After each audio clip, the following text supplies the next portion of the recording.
Well, are we ready to go again tonight? Amen. Hallelujah. I know I'm a lot better rested than I was the other night. I don't know if I'm any better prepared, but I know I'm better rested in that sense of preparation. Praise God. Well, Hallelujah. Thank you, Jesus. you had a good day today? Amen. Well, I've had a glorious one, that's for sure. Praise God. What a day.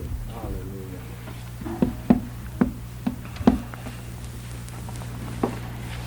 Since I've been away for over 2 weeks now in this study, let's see if someone can refresh our memory. What translations have we looked at already?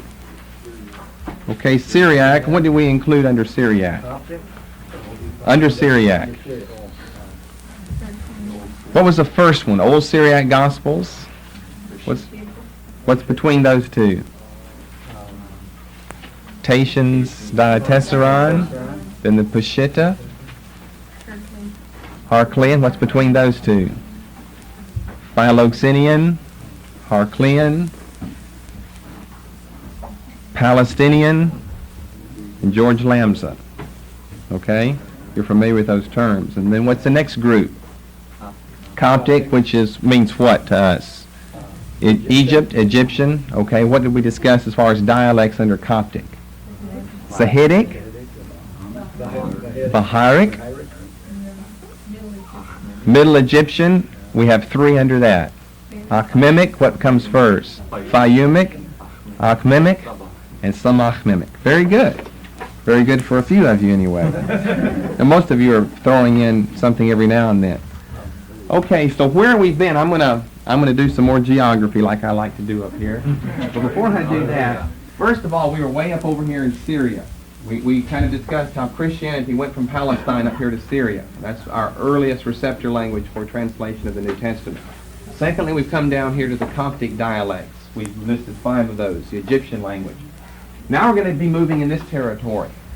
Now we're going in that direction because we're basically trying to go chronologically right now. The first would be the Syriac, Old Syriac Gospels. Of course, some of those are rather late that come later, like Philoxenian and Harclean. Next would be down here to Egypt. Next we're going to be up in this territory. You might not have to draw all of this. I'll see how much I need to draw this because I want you to see where we are. We'll try to give us enough room to barely put Egypt down here. I can't never draw the scale, but I try my best. Let's just give ourselves a small Mediterranean Sea down here. So here's Jerusalem, okay? And here's Egypt down here, and here's Syria. Okay. Work our way around eastern shore of Greece, western shore. Goes back a long way, the eastern shore of Italy. Back to Italy, around the islands, down around the eastern shore of Spain, up the western shore of France, and we'll get England right here. Okay, here's the Mediterranean. Let's give ourselves a Peloponnese on Greece.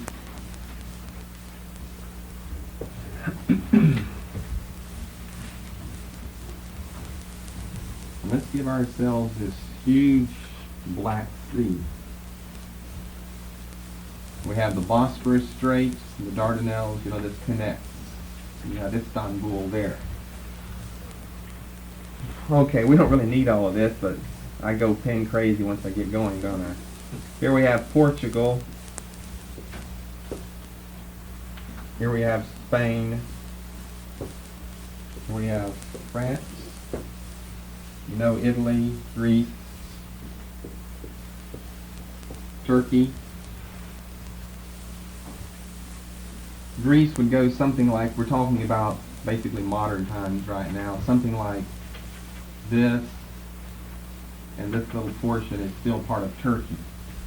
So you may have to help me on some of these countries here, but we'll get started because we want to find out where we're talking about. Of course, up here we have USSR. Probably drew that up a little too far. Here, I believe, is Albania. Here's Bulgaria. Here is Romania. This long thing is Yugoslavia. Let's see, we have something about like this. I'm probably getting over too far.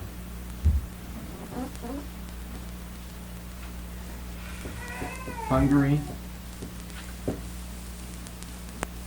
You'll at least see where they're situated. It's not totally to scale. Austria. Then we must have on top of that Czechoslovakia. You can spell that without looking. You can get an A. We have over here Poland. We have here West and East Germany. We have here Switzerland. We have here Italy. Now, we have here Greece.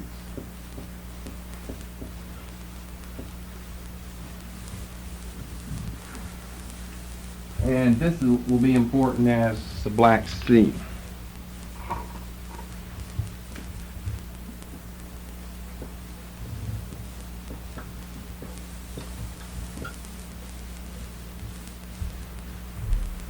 Now this class is what we're going to start off saying anyway may sound a little like intertestamental period because we're going to be talking about Roman history and the Roman Empire to get into the next group of translations, which are not Italian or Latin. We'll be to that later. The Roman Empire lasted about 1,000 years, way back from 753 BC up to around 476 AD. Lasts for almost 1,000 years, generally spoken of as a 1,000-year empire for the Roman Empire. It begins to disintegrate in the 3rd and 4th and 5th centuries, particularly the 4th and 5th centuries. That's the 300s and 400s AD. This is BC AD. Because of one influence. Who knows what's the influence that caused the Roman Empire to decline? The invasions. Invasions by whom? The Vandals, the Goths. See, he studied classical history like I have. So you know things about the Goths, and you know they're the Eastern and the Western, the Ostrogoths and the Visigoths. Those were some of my favorite topics years ago. I guess they still are. I like to get into that. The Goths sacked Rome in 410. Some of Augustine's writings about City of God are kind of a metaphor based upon the great barbaric invasions of Italy that came about in the 4th and 5th centuries AD that eventually brought about the decline and finally the ruin of the Roman Empire. For a long period of time, Italy, and we say Rome to include all of Italy and this part of the Roman Empire, was preserved from the barbarians. We speak of them as the invading barbarians that brought about a decline and then finally the demise of the Roman Empire. Rome was protected from the invasion of the barbarians by natural circumstances. One of these being the Rhine River that goes in this direction, that protects the west and the northwest and the northern frontiers of the Roman Empire. And another way up in here into Germany, known as the Danube, that actually is the southern boundary for Romania, the northern boundary for Bulgaria, that empties over here into the Black Sea. Those two rivers, the Rhine, R-H-I-N-E, the Danube, D-A-N-U-B-E, were two natural topographical buffers that served as buffers against the marauding invasions of the barbarians. And this lasted for quite some period of time. However, as I've already stated, by the time we get up into, the end of the 5th century AD, the rivers can no longer hold back the Vandals and the Goths, particularly the Goths. The Goths, for our purposes in biblical literature here tonight in Bible translations, will be the most important group, the chief group of the barbarians. They originally came from the Balkans. The Balkans is the mountain range, which run right through central Bulgaria, as well as north of the Black Sea. Not the Balkans, but that's where the Goths are from. So we're talking about Eastern people. Well, you've got an Eastern and Western group. These are more Eastern than these more Western than those. But they both are east of Rome. They come in this direction. Of course, finally they're going to cross the Danube River and come down and actually sack Rome and bring about the demise of the Roman Empire. So they come from the Balkan mountain range in central Bulgaria, what is central Bulgaria today, as well as north of the Black Sea. They move westwardly, they move toward Rome. There were two groups of the Goths. The eastern Goths were known as the Ostrogoths. Here are eastern ones, here are western ones, but they intermix so. The Ostrogoths are the eastern ones. The western ones are the Visigoths. O-S-T-R-O, Goths, V-I-S-I, Goths. The Ostrogoths and the Visigoths. How many of you have ever heard of those terms before? Okay, several people. Praise God.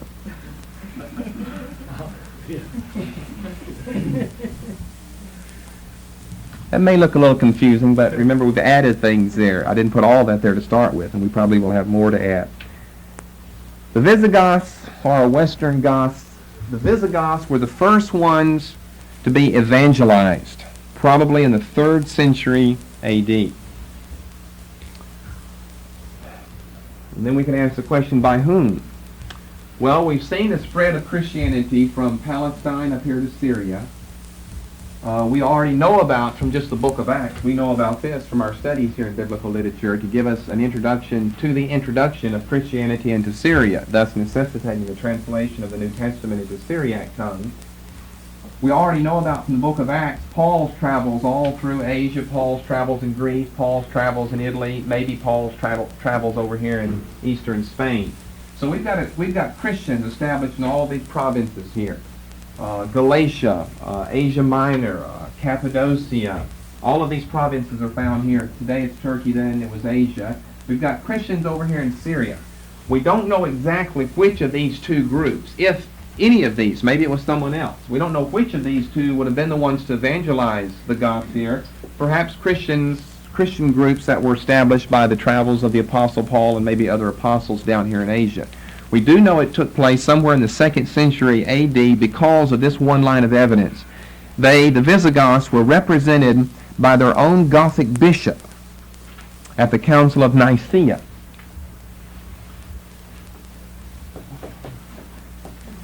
At the Council of Nicaea in A.D. 325. The end of the first quarter of the 4th century A.D.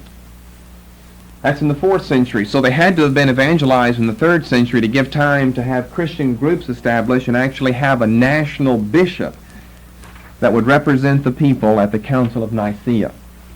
And his name was Theophilus, which was just a common Greek name, Theophilus.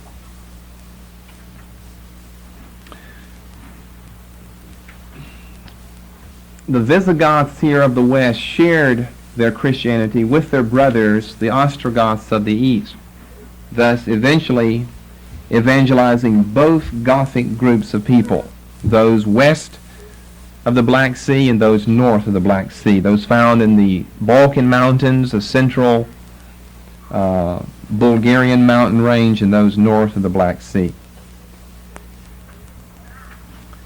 Theophilus is not that important, except that he's our first man as far as names are concerned, the first certain name that we have of a Gothic believer, of a Gothic Christian. Now, I think we're all familiar. Maybe you never heard of the term Coptic before, but I'm sure we're all familiar with the term Gothic. We think of Gothic architecture, and you think of medieval times and so forth. And by the way, maybe I need to say something about that. I think we need another board again here. I'm talking about invasions of barbarian tribes, invading Italy, invading Rome, and finally sacking the city. And so then what you should be thinking of, if you're thinking ahead of me, you think, well, the only time I've ever heard of Goths is the famous Gothic architecture and so forth. How can barbarians build things like that? Well, we're much later in history whenever Gothic architecture comes on the scene. It's not way back here in the 300s and 400s A.D. We've got to move out of the Dark Ages way up into the Middle Ages before you're going to end up with Gothic architecture. The people as such passed off the scene here in Italy, although they are reestablished over here where they were, the eastern part of Europe. Later on in time, and later we have Gothic architecture, but we're not studying that now. We're just looking at Bible translations. Theophilus was not an important man. However, his pupil, who became his successor, was an important man and probably is the most important man in Gothic history from a Christian point of view. And that man's name is Ulfilas. And our topic tonight is Ulfilas in the Gothic Bible.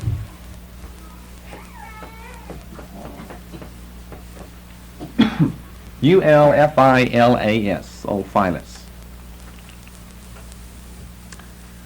Ulfilas lived 311 to 383 AD. 311 to 383. We're going to discuss a little about him before we go on. No doubt he's the most important man in Gothic history from the Christian point of view. He's referred to oftentimes in church history studies as the apostle to the Goths. It's a fine designation as long as we understand apostle is being used loosely. Not an apostle of the first century, but an evangelist, the man who brought Christianity, who introduced the Christian religion to the Gothic people. Now, Ulfilas was not a Goth. Ulfilas' grandparents had lived in the province of Cappadocia, which is just south of the Dead Sea. Notice where I'm marking Cappadocia, just south of the Dead Sea.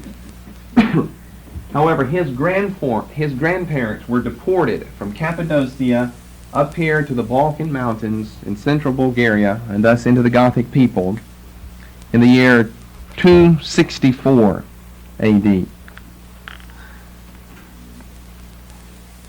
His parents, therefore, were born here. Then Ulfilas was born himself in the year 311. Thus, that means he grows up among the Goths. They live in Romania as well. It doesn't matter where we are, in Bulgaria, Romania, or up in the USSR, north of the Black Sea. Whichever of those three places we are, the Gothic people live there. Therefore, this man, Ulfilas, grows up with the Gothic people, adopts their language, learns their culture, and adopts that. And in growing up, and in later becoming a Christian among the Goths, with the Gothic people basically not Christian yet, although evangelists have been there and they have been evangelized, the message is there or has been there in the past, he takes it upon himself to have a great concern for the Gothic people, since that's where he now lives, to convert as many as possible. That's probably why he's been given the distinctive title, the Apostle to the Goths, because it was his one desire to set out and convert to Christianity as many Gothic people as possible. His name means little wolf, which is typically Gothic in character. So although he wasn't a Goth, his grandparents were from Cappadocia, he's given a Gothic name because both he and his parents were born and therefore raised among the Goths. Now, moving away from Ulfilas for just a moment here, by the end of the 5th century, a chieftain by the name of Theodoric, a Gothic chieftain by the name of Theodoric, invades Italy and sets up a kingdom that lasts from 448 to 554 AD.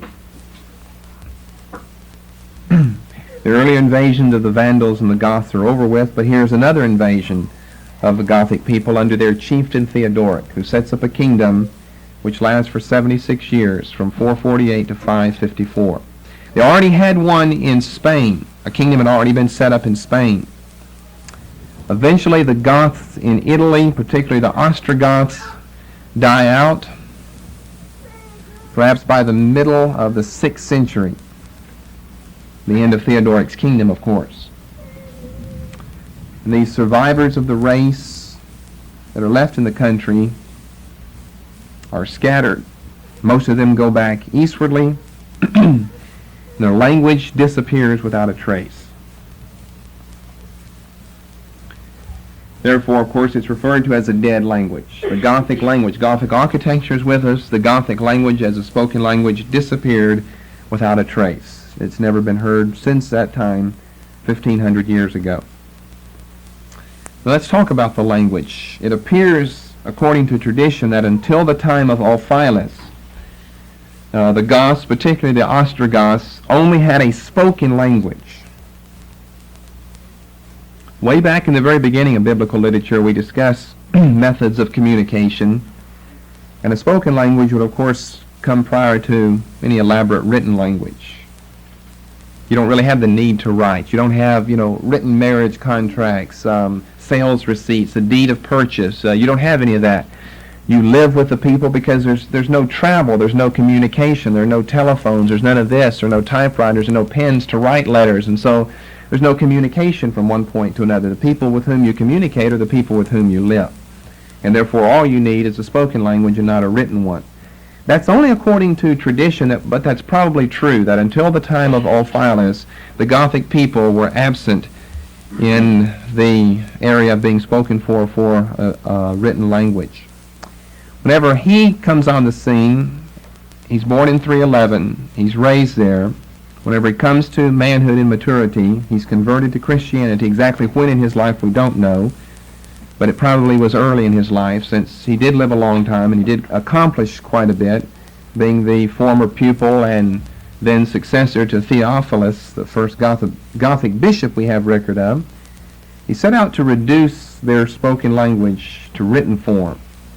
Therefore, we credit to his account the creation of an alphabet, a written language among the Gothic people. Now, it's not totally original because he does much borrowing from Greek and Latin, and maybe even a few Gothic runes that would be current in local areas anyway. Characters of Gothic, not a complete language. He's the one, evidently, who reduces the whole spoken language to a complete written form. Now, his purpose is not just a historical or a humanitarian purpose in that he loves the people and therefore wants to provide a higher standard for them, because a written language is a higher standard than a spoken language. No, his chief concern and his chief reason behind the time and the effort in putting the spoken language into written form is so that he can translate the Bible into Gothic for his people. By this time of his life, he lives up in Romania. Can be spelled with an O-R-U, R-O-M or R-U-M. He leads his people across the Danube, back down into Bulgaria, which was typically a Gothic stronghold in the Balkan mountain range. He, along with many of his people, that is Christian converts, people which he had converted, settled in what's now Bulgaria.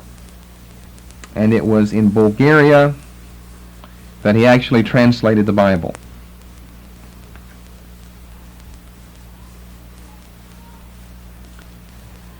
Now, you say, well, what's so important about the Gothic translation and the work of Ulfilas, giving us a written alphabet of the spoken Gothic language and therefore translating the scriptures for us into Gothic?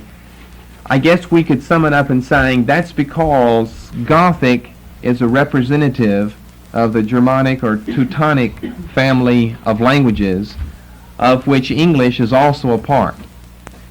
Therefore, we would of course say that the oldest Bible translation into a language similar to English is the Gothic translation, the oldest by several centuries, I might add. Therefore, it's rather important, since both Gothic and English come from the same family, the Teutonic or Germanic family of languages. It was done sometime in the 4th century during the life of Ulfilas, 311 to 383. With many, many manuscripts being produced in the 5th and 6th centuries. Now, let me just backtrack a little to make sure you're not confused. We're not talking about Italy at all. We're only talking about the Gothic people. The reason that we had to bring Italy up is because that's where the Goths are important in history, is their invasion of Italy, their invasion of the Roman Empire. They're not so important for the Gothic Bible. They're not so important for settling in the Balkan Mountains or north of the Black Sea. They are important for students of history because of the interaction they have with the Romans and with Italy. That's why I draw all of this up here and mention the contact of the Rhine and Danube rivers and the contact they have with the Romans. That's really no concern of ours right now. I said that a chieftain Theodoric establishes a kingdom up here in northern Italy, and he establishes that and stays there for quite some time, until the middle of the 6th century, before it finally is pushed out of the way and they all disperse and the language goes into obscurity.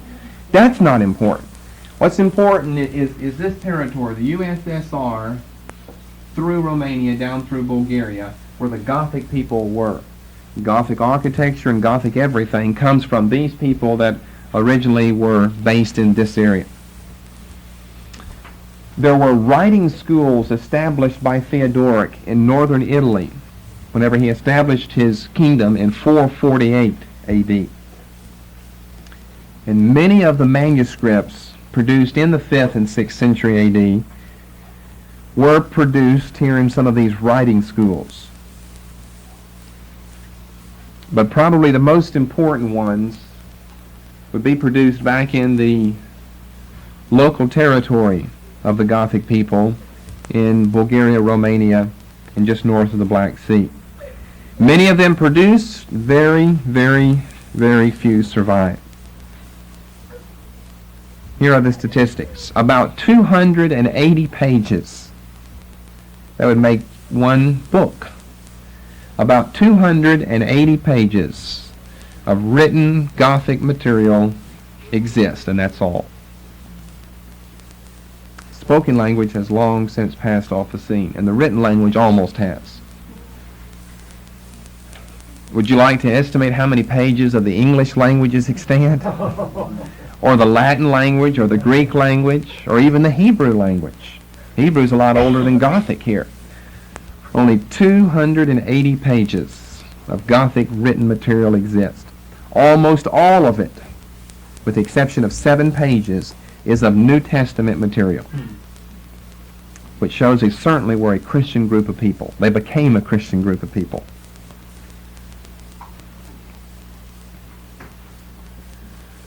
"280 pages, almost all of it of New Testament material, except 7 pages, and 3 of those 7 pages are Old Testament material.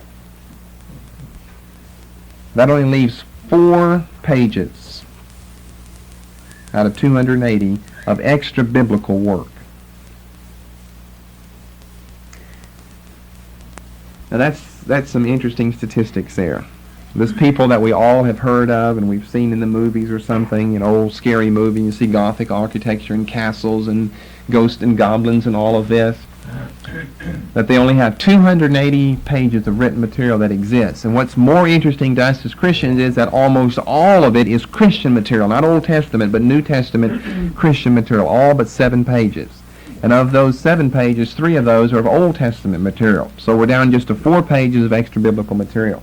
I corrected myself a moment ago by saying they became Christians. They, of course, were not at one time. They became Christians, and evidently they became an entirely Christian nation, a Christian group of people. That doesn't mean every person was saved, obviously. They were referred to formally, and I keep referring to them as barbarians in the past. You have to understand how the people in Italy or the people in Greece think and speak of other people. A barbarian is not a savage. It's not a Neanderthal or Cro-Magnon species. It's a man that doesn't speak your language. It's a man who cannot comprehend your language and you cannot comprehend his. If you'll turn over, that just brings to mind the scripture. You probably are familiar with this one over in 1 Corinthians chapter 14 and verse 11. The Greeks spoke of barbarians. Remember how sometimes in Paul's epistles he would say that, that the message of salvation is to the Jew and to the barbarian. Well, that means we're barbarians because we're not Jews. But he's only speaking from their point of view, and basically it wasn't from a Hebrew Jewish point of view, it's from a Greek point of view. Those who could not speak or understand the Greek language were considered barbarians. Notice how this is used. The same idea is used here in 1 Corinthians 14. Verse 9. Except ye utter by the tongue words easy to be understood, how shall it be known what is spoken? For ye shall speak into the air. If you speak Gothic and you come to Italy or Greece, you're not understood, and neither can others understand you. There are, it may be, so many kinds of voices in the world, and none of them without signification. Therefore, if I know not the meaning of the voice, I shall be unto him that speaketh a barbarian. He doesn't mean uncultured, savage, uncivilized. He doesn't mean that at all. He doesn't even mean rural. Maybe he's from the largest city of the world of his day, but you're still a barbarian, if you can't understand the other person's language. And he that speaketh shall be a barbarian unto me. So I just add that in as a historical footnote to what is generally meant by the term barbarian. We don't mean some savage that jumps on the back of an antelope and sinks his teeth into its throat to kill the thing. You may be a very diplomatic, civilized, cultural individual, but he can't speak your language and neither can you speak his. That's what we mean by barbarian. The Gothic Empire lasted only 100 years, less than 100 years. The Gothic Empire. The Gothic people remained for a little longer period of time, but the Gothic Empire only lasts for 100 years. It was then all but utterly erased, with fewer and fewer people as time went on to preserve their traditions. And what this caused is that the old manuscripts were then scraped of their writing so that they could be written on again, thus becoming palimpsests.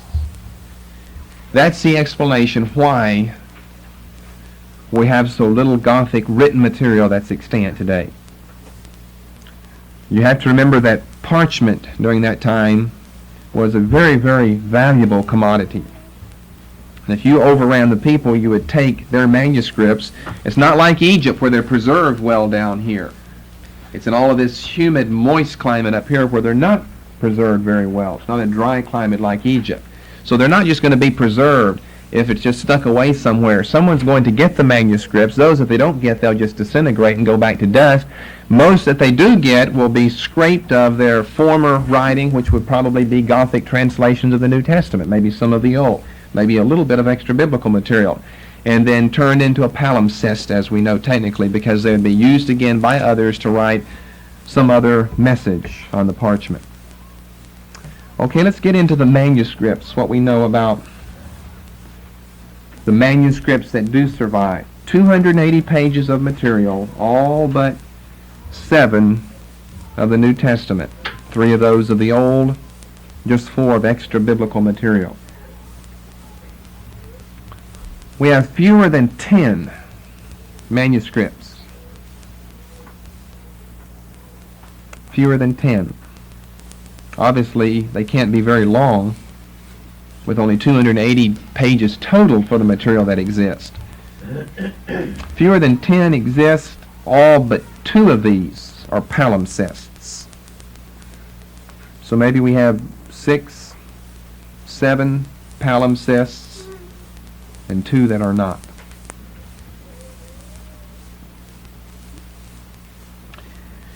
Now, just notice what I just said. I just said then we have really only 2 manuscripts of Gothic written material to ascertain their text of the New Testament. The others are palimpsests, so that you end up with this, of course.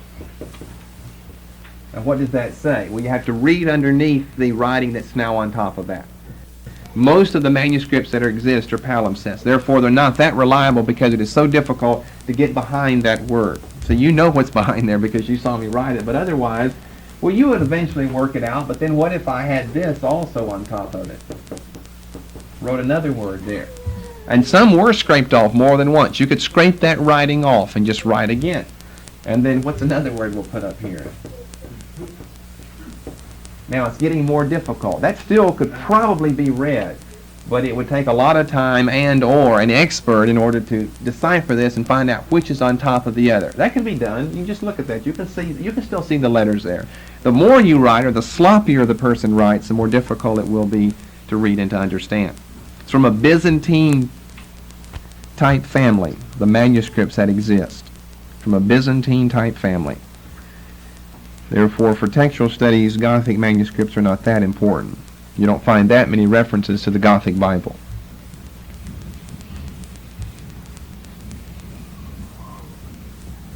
Okay, under manuscripts, number 1, I just have 4 or 5 things down here of important manuscripts or groups of them which have been found. Number one, in 1756, 4 leaves of a codex were found in Germany. Palimpsest, by the way, most of these are, with 40 verses of Romans 11 through 15. The Romans chapters 11 through 15 have a lot more than 40 verses. But that's all that can be determined here in this palimpsest. In 1756, 4 leaves of a codex. In other words, it probably was a whole New Testament at one time, or a whole book of Romans, or a whole group of Pauline writings at one time.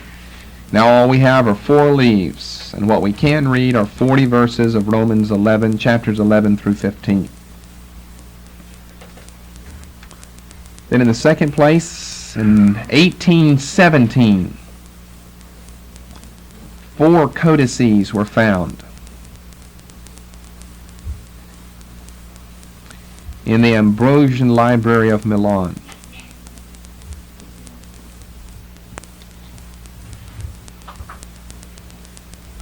I'm running out of room to write, but Ambrosian Library of Milan.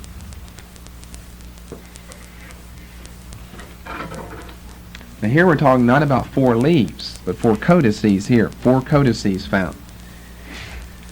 2 of them have portions of all of Paul's epistles. Now why only 2 and why only have portions? Well, remember, they would be taken apart, and then they'd be scattered, and then they'd be joined back together, and then you'd end up with maybe a codex that has maybe some of the Iliad and some of the Odyssey and some of Steven Spielberg's works, and then maybe some of Pauline's epistles there, you know. It's all joined together there.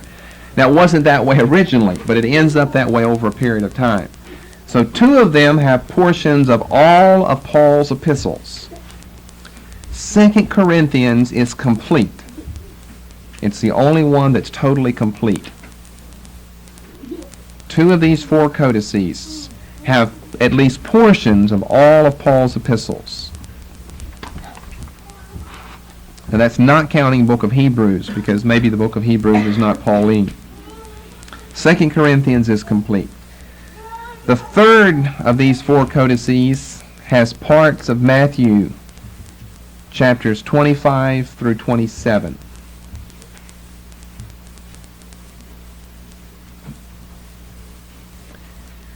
And the fourth of these codices has parts of Nehemiah. Here's one of our Old Testament ones. Nehemiah chapters 5, 6, and 7.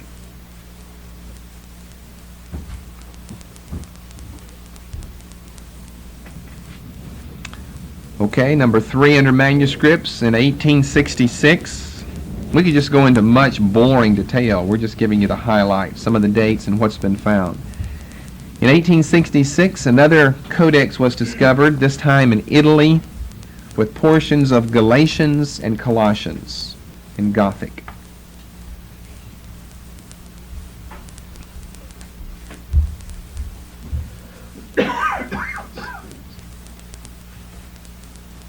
Next on the list, beginning the start of this century, in Egypt, a bilingual Latin Gothic mutilated ending to Luke's Gospel was found. This was one of the 2 that was not a palimpsest. This was not a palimpsest, it was a bilingual with Latin and Gothic, which are related languages in the written form because much of Latin and Greek was borrowed for the Gothic alphabet. And what we have here is the mutilated ending to Luke's Gospel.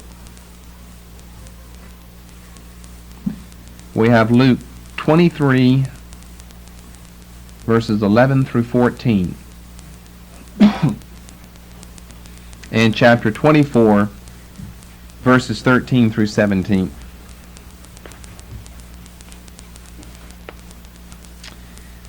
It dates from the 6th century. Let me rephrase that. It dated from the 6th century. We no longer have it. It's almost an invaluable manuscript. Doesn't have very much, Just a little bit of Luke, just a couple of verses. But it's in Gothic, though. We have so little Gothic remaining.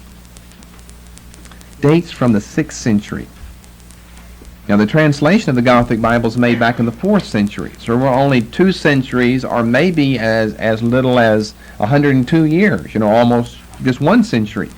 Moved, we don't know the dates, of course, removed from the time of the original translation by Ulfilas. Here's what happened to it. It was stored during World War II in a bank vault in Giessen, West Germany. Giessen. In Giessen, Germany, now West Germany. Stored in a bank vault. But water seepage, undetected from the Lahn River, Lahn, completely ruined it in 1945, the end of World War II. Tragic story to a very, very important piece of Gothic written material. They stored it in the bank vault, but the river rose too high, seeped in through the walls of the bank, seeped into the vault, and just completely destroyed the manuscript. They thought they had it there for safekeeping. No one could get it, but the river, Mother Nature as they say, finally got that manuscript. And finally, as far as manuscripts in Gothic, we come to our most important one, and it's known as Codex Argenteus. Argenteus.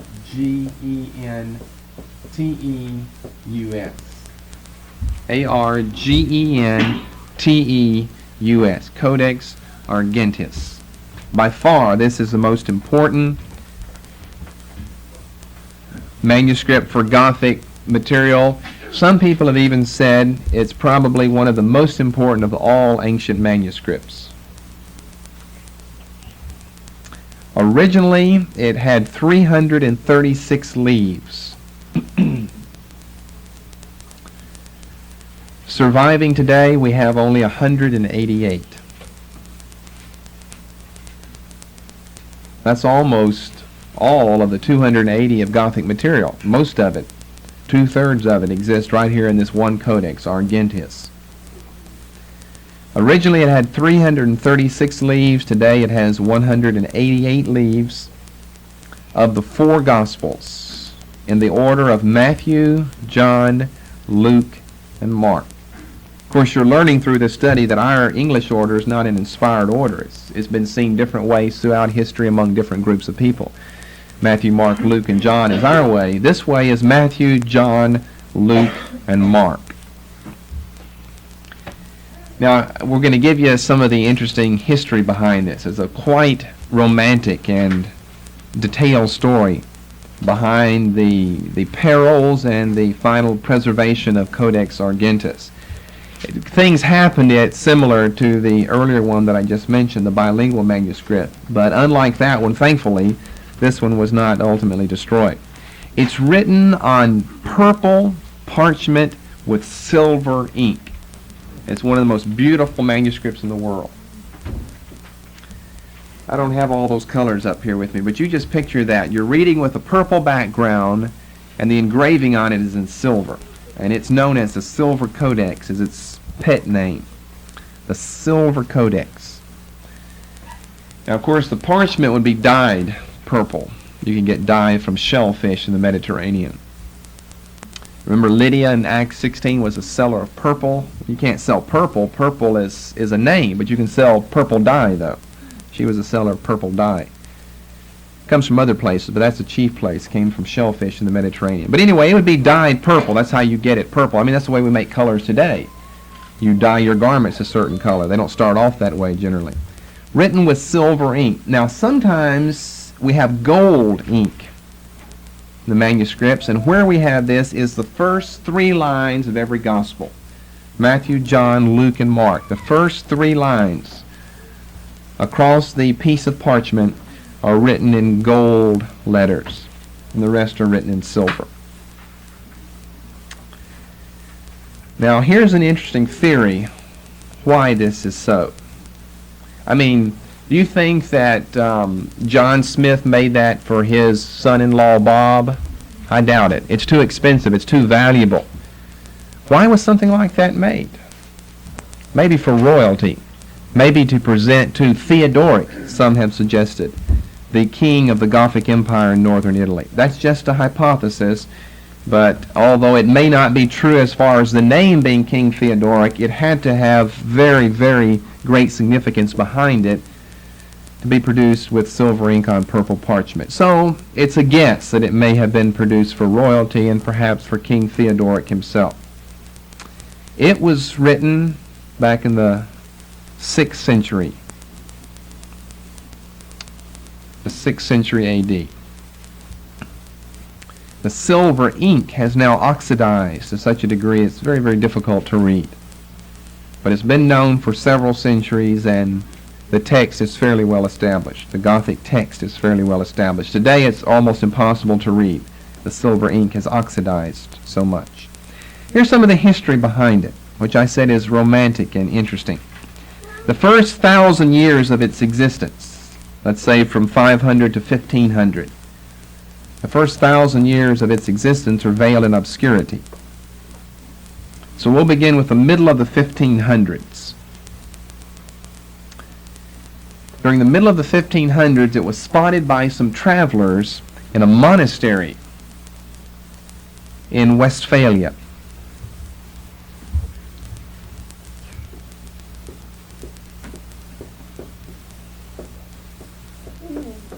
I barely have enough room to write. Westphalia, Westphalia, which was part of Prussia. Of course, Prussia doesn't exist anymore. It's now a part of West Germany. It was spotted by some travelers in a monastery. Now, you know how monks say, well, the monks knew about it who had the monastery. Well, that's true, but you know how monks were then. You know, you'd have all of this stuff stored up there, and it was just stored. For what purpose? No purpose. It was just stored. You know, was it really valuable to you? Well, in the sense that it was an antiquated piece of written material, yes, but for any scholarly, studious study purposes, is it valuable? No. So we have some travelers who travel through here, see it. You can't help if they're looking around the right place and you see this manuscript. You're not going to look at the one to the left or to the right or above or beneath it. When this is written with silver ink on purple parchment, that'll stand out to you right away. That stood out to them. Therefore, a written report was sent back to their home or somewhere so that we could say around the middle of the 1500s is our first certain dating for the spotting of this manuscript. In Westphalia, in Verdun in Westphalia, formerly of Prussia, now of West Germany. The next time it comes into play is at the end of the so-called 30 Years' War of Europe, which was 1648. The end of the 30 Years' War in 1648, it was taken, whenever Prussia was defeated, as spoils of war to Stockholm in Sweden. And it was finally here in Sweden that it received the scholarly attention it deserved, and was shipped off to another place in Sweden to be studied. For the first time, true scholars get their hands on it and want to know the origins and the background of this very, very beautiful Gothic manuscript. Well, it was almost lost at sea. A terrific storm totally annihilated the boat on which it was being shipped. But extreme caution had been taken with special packing of the codex to keep it safe from the salt of the ocean's water. The crate sank to the bottom of the Gulf where the ship was destroyed, but it had been so specially prepared in its packing that the salt water of the sea did no damage to it at all. It made its way to be studied. Finally, it made its way back to Stockholm. The next record we have is in 1669. It was given to the library of the University of Uppsala.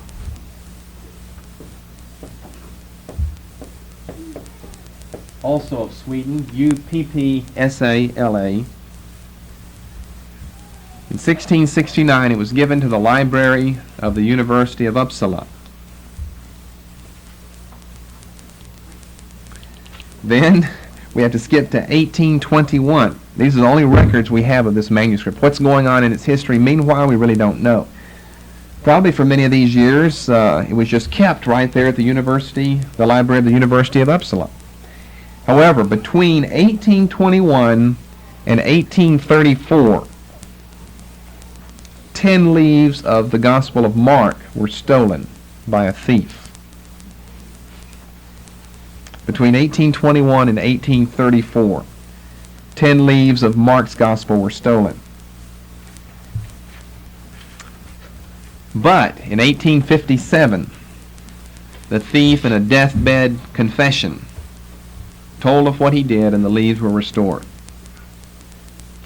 See, it is a romantic, almost too good to be true story. In 1857, and the thief in a deathbed confession told of what he did and where the leaves were, and they were reunited with the mother manuscript. In 1927, the University of Uppsala celebrated its 450th anniversary. It's been around a while.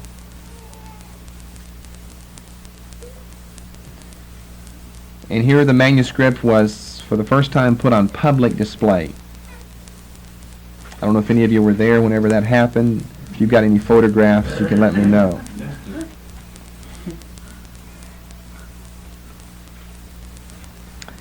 Then, in 1970, here's as recent as I can come, the material that I've studied. In 1970, see, these things are always happening, and they probably will always continue to happen. There are manuscripts out there to be discovered. Now, doesn't that make you want to move to Germany or Bulgaria? If you search through enough old cathedrals, I'm sure you'll find something. In 1970, in the renovation of a chapel that was part of an old cathedral in Germany, one leaf was found in an old chest. This is a true story now. I'm not adding any details to spice it up. It's spicy enough. This leaf turned out, you can tell from the handwriting of the manuscript, this one leaf turned out to belong to Argentis, this codex of which we're speaking.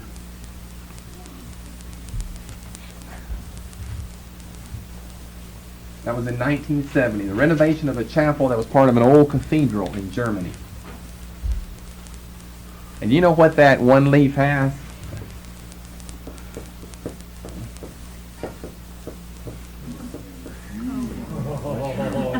Mark 16, verses 12 through 20. That has to date back to the 6th century A.D. These are complex matters in biblical literature. You have to do so much study to find out, what dates to when.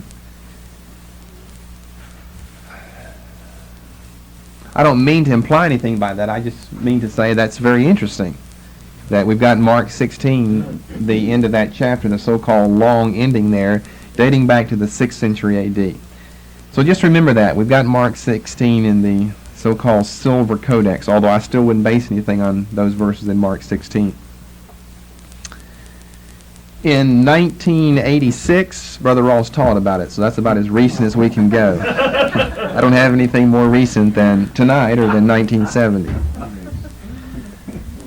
Okay, I said that we have a few pages from the Old Testament. Here's what we have from the Old Testament. We've got Genesis chapter 5 and verse 11. Let me look that up and see what it says. Evidently, we had a whole Old Testament at one time. We had to have had in the Gothic language. So it's not that this was a special verse, it's just the only one that's extant. And all the days of Enos were 905 years and he died. So I don't think that's too outstanding of a verse. Then we have portions of Nehemiah chapters 5, 6, and 7, which I mentioned earlier. Portions of Nehemiah chapters 5, 6, and 7. And then we have Psalm 52, the first half of verse 2 and the first half of verse 3. See if we're supposed to get some divine message from this tonight. First half, thy tongue deviseth mischiefs. No, I don't think we should turn to that. Thou lovest evil more than good. Certainly not. The first half of verse 2 and the first half of verse 3, Psalm 52. Of the New Testament, we have none of Hebrews, the Catholic or general epistles, the book of Revelation. Now, it's generally thought, and it's probably true, that in the translation work of Ulfilas, he probably did both the Old and the New Testament. Since he did the New Testament, it's generally felt that he did the Old Testament. We have one line of evidence that suggests that he did do the Old Testament personally himself and not pass that off on someone else. And that is a statement in one of the early writings that said that Ulfilas did not translate the books of Samuel and Kings, whole Old Testament, but he didn't do Samuel and Kings because, it's interesting, because those books are too warlike. And he was translating this for a people, the Goths, who were so warlike in their former days. And he didn't want to give them any ideas of returning to the old way of life, murdering anybody anymore. So you don't want Kings and Samuel in there. There's too much murder and too much bloodshed and people cutting other people's heads and thumbs and big toes off. So you don't want Samuel and Kings in there. And so he refused to translate those 4 books, 1st and 2nd Samuel, 1st and 2nd Kings, because it was too warlike for the warlike Gothic people. Ulfilas was an Arian. You know what the Arian heresy was all about? They deny deity of Christ. He was an Arian. So an immediate question is, how would his theology have influenced his translation? The answer to that seems to be rarely did his theology ever enter into his translation. That is, from what we have. We don't have that much available, 280 pages, but of what we have, rarely did his theology enter into his translation. There's one exception to that if you'll turn to Philippians chapter 2. There's one exception to that in Philippians chapter 2. We'll start with verse 5. We need the end of verse 6.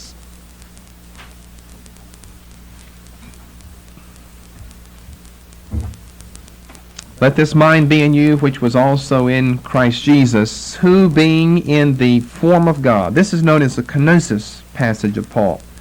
Who being in the, because it's the emptying passage here, who being in the form of God, thought it not robbery to, you probably have something different in the NIV, but this is okay now, thought it not robbery to be equal with God.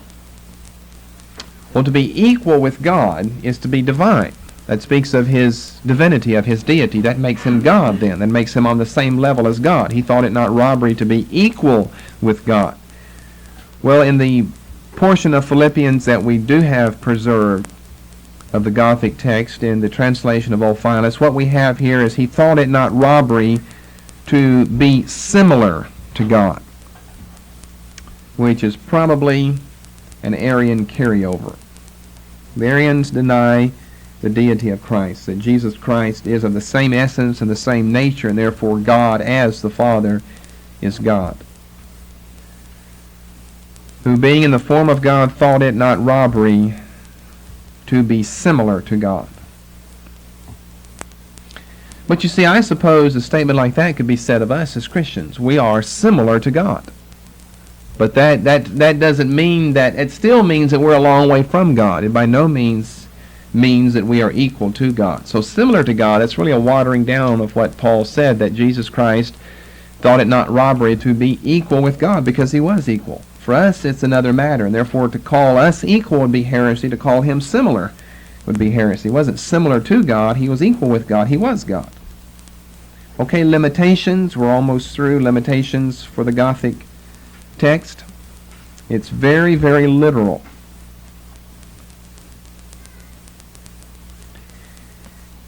In most portions of the New Testament, Greek does seem to be the background language.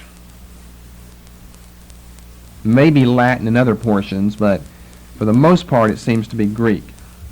Almost word for word in some portions, so that the very Greek order, of course, is preserved.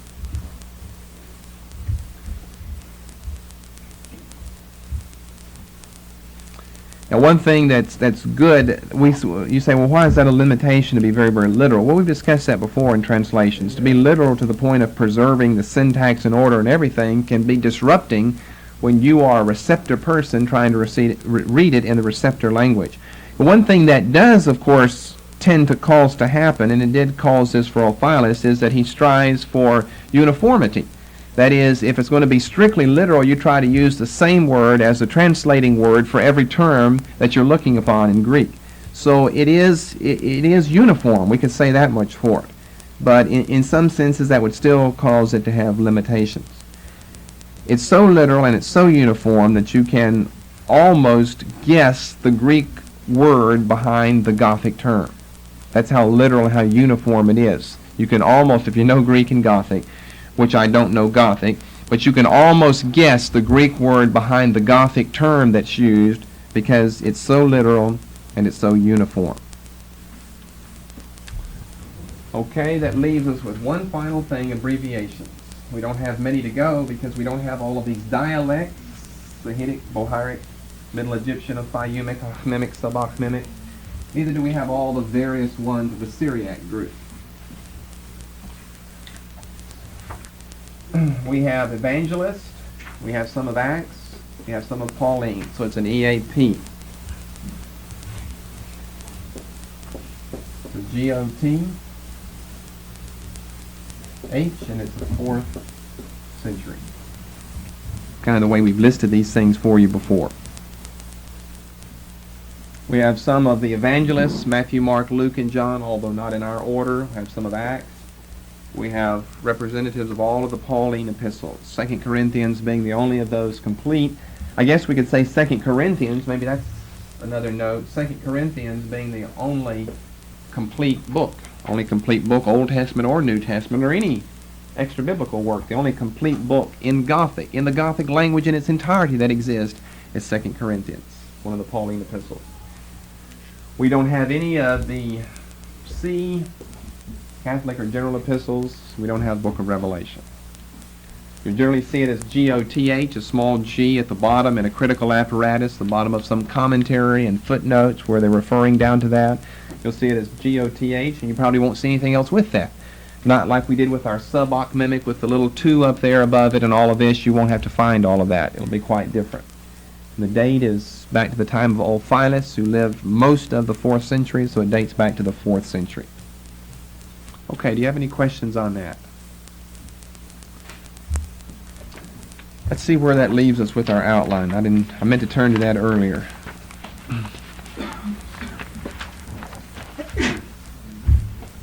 We're going in pretty much the order that I intended to go way back when I did this outline. Pages 12 and 13.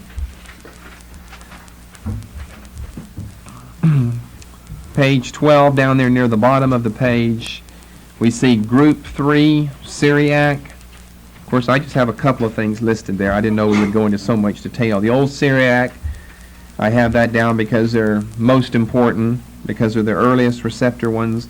Peshitta, because that's the best known of the Syriac translations. Then the next group, we have Egyptian, and I have Sahidic. Coptic is just the same as Egyptian, which I've already explained. Sahidic was the most important there. That's why that's the only one I have listed there. Then on the top of page 13, I have some other things, of course, that I will probably add in, some that are not as important as these. But you see others. None of these are really that important. That's why I list them as others. They're not nearly as important as the Syriac and Coptic translations. First one is Gothic. Then we'll probably do them in that order. Armenian, Ethiopic, Georgian. We probably will add in the Nubian along with the Georgian, Slavonic, Arabic. Then that will leave us with only 2 things after that. Latin translations, that comes next there. Number 4, Latin versions. And believe you me, we'll spend a lot more time than it looks like with just A, B, C, D there. We have to go into a lot of material for Latin translations. And then number 5, English translations. And that covers the rest of the pages of the outline are all about English translations.